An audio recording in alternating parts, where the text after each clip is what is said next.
Voltamos com o programa Contraponto, hoje entrevistando Jurandir Paz aqui na sede do Sindicato do Comércio Varejista. Jurandir, como foi a luta de vocês para conseguir efetivar o sindicato aqui na região? Eu me lembro, porque eu acompanhei muito o processo, que a luta não foi muito fácil. Eu queria que você explicasse para a gente. Não foi. Veja bem,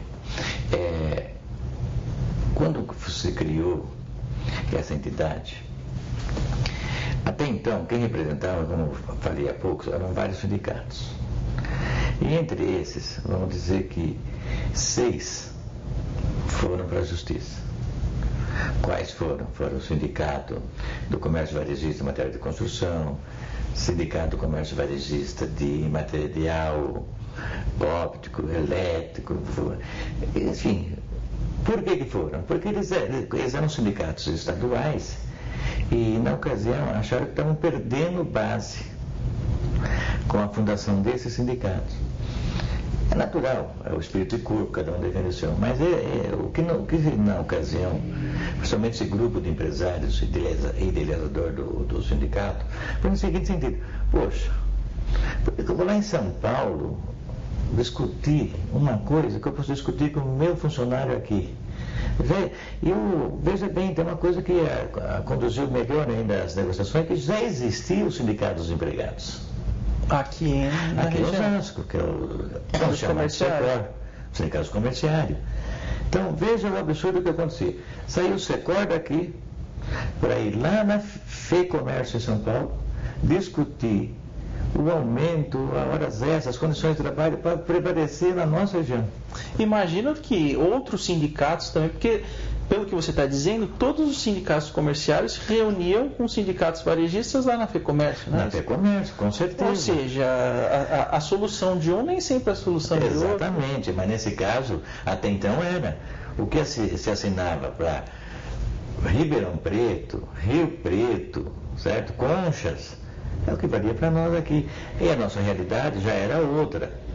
Uma com a proximidade com a capital, outra com o crescimento exagerado até da região, principalmente Osasco, Barueri, Itapevi. Então, foi um crescimento assim muito rápido. E o que aconteceu? Então, esses processos na justiça, fomos ganhando, mas só que eles foram recorrendo. Então, o que ocorreu? Demorou-se, dizendo bem assim, praticamente mais de 10 anos para se achar um denominador comum ou uma decisão definitiva.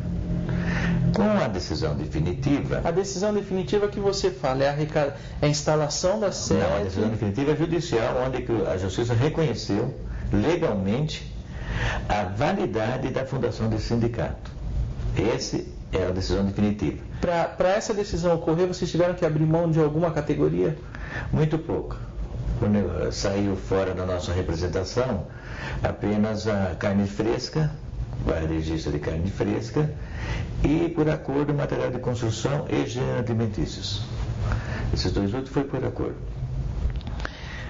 Com as decisões transitadas, o acordo começou outra batalha, que era a legalização dele junto ao Ministério do Trabalho e Emprego.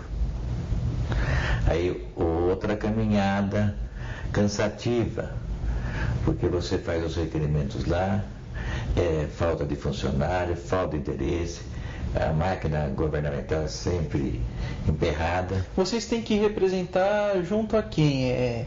Essas ações elas são encaminhadas para quem? Aqui em nível estadual, depois federal? Ela já é direto para o federal, para o Ministério do Trabalho e Emprego. O Ministério que vai julgar, então? Não, ele não vai julgar, ele vai, depois que a Justiça julgou, ele queira ou não, ele vai dar, que é a chamada carta sindical. Certo. Essa carta sindical nos autoriza, daí para frente, desde a sua expedição, a negociar com os empregados qualquer coisa. E aí aumenta a responsabilidade muito, apesar de, vamos dizer assim, da gloriosa luta, apesar de vários anos, de nós conseguirmos ter um sindicato aqui, mas realmente é uma responsabilidade muito grande ali, porque você buscar o entendimento dos empregados não é nada fácil, porque a gente reconhece que eles ganham pouco, né? Mas é o padrão de vida brasileiro, nós não temos como pagar mais. Nós não temos como pagar uma hora extra aqui 100%, não temos. O comércio hoje vive exclusivamente de uma margem muito pequena de lucro. Antes da gente falar dessas negociações, eu quero entrar especificamente nessa reação do comércio varejista, dos comerciários. Eu queria saber como os sindicatos comerciários, se de fato, quando vocês instalaram base aqui, eles aceitaram muito bem, tiveram uma reação positiva em relação a isso. Sempre, olha, não há qualquer queixa em relação a eles. Assim que se instalou o sindicato, nós fomos recebidos assim, cordialmente. Eles também acharam que seria ótimo para eles, porque veja que absurdo também que eu volto a falar para você. Eles estão negociando com o patrão deles. Antes negociavam com pessoas que eles nem conheciam. Hoje, quando eles sentam na mesa de negociação, que está ali o Roberto, está ali o Gerson Salgado, está ali Paulo Continho, esse pessoal todo, o que acontece? Eles estão vendo que é o próprio patrão que está ali. Agora, antes, eles negociavam com um grupo de empresários em São Paulo, que eles só viam na época das negociações coletivas, ao passo que nós não. Ele nos vê praticamente todos os dias. E ao longo do ano, vocês têm algum tipo de negociação que não seja a negociação coletiva, etc? Tem. Há um acordo, uma cláusula convencional que estabelece isso. O próprio sindicato desempregado concordou com essa cláusula. Se nós temos, por exemplo, um problema sério numa empresa, antes deles tomarem qualquer posição, eles vão procurar o sindicato, no caso o nosso, que seria o patronal, para a gente tentar fazer essa mediação, eles pelos empregados e nós pela empresa, para chegar no valor comum, para não chegar ao radicalismo de uma paralisação de nada. Então, essa negociação, esse contato com eles é durante o ano todo.